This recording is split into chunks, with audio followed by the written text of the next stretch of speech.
วันที่29ธันวาคม2025นี้กระทรวงป้องกันประเทศได้จัดพิธีประกาศให้นายทหารขั้นสูงภาคการรับอุดหนุนบำนาญโดยการเป็นประธานของสหายพลโทคำเลียงอุทาไกรสอนกรรมการศูนย์กลางภาครัฐมนตรีกระทรวงป้องกันประเทศมีคณะนำกระทรวงป้องกันประเทศคณะภาคคณะบัญชากรมห้องการและนายทหารขั้นสูงภาคการรับอุดหนุนบำนาญเข้าร่วม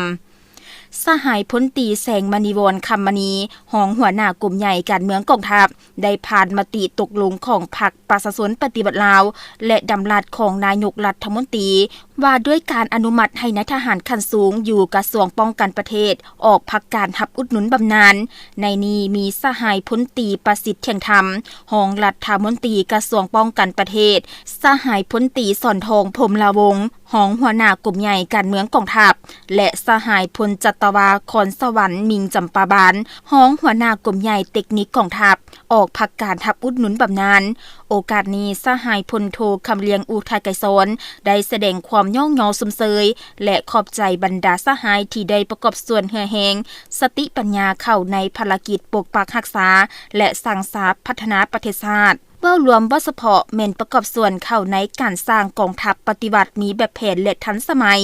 ตลอดระยะผ่านมาได้มีผลสำเร็จหลายด้านซึ่งการปฏิบัตินโยบายดังกล่าวนี้แม่นกฎเกณฑ์และนโยบายรวมของพรรคและรัฐที่มีต่อนายทหารเมื่อฮอดอายุเกษียณรับอุดหนุนบำนาญตามระเบียบการพร้อมทางเรียกร้องให้บรรดาสหายสืบต่อแนะนำทางด้านบทเรียนและประสบการณ์ต่างๆตามความสามารถของตนเพื่อประกอบส่วนเข้าในการก่อสร้างและพัฒนากองทัพปฏิวัติให้มีคุณภาพเติบใหญ่เข้มแข็งและทันสมัย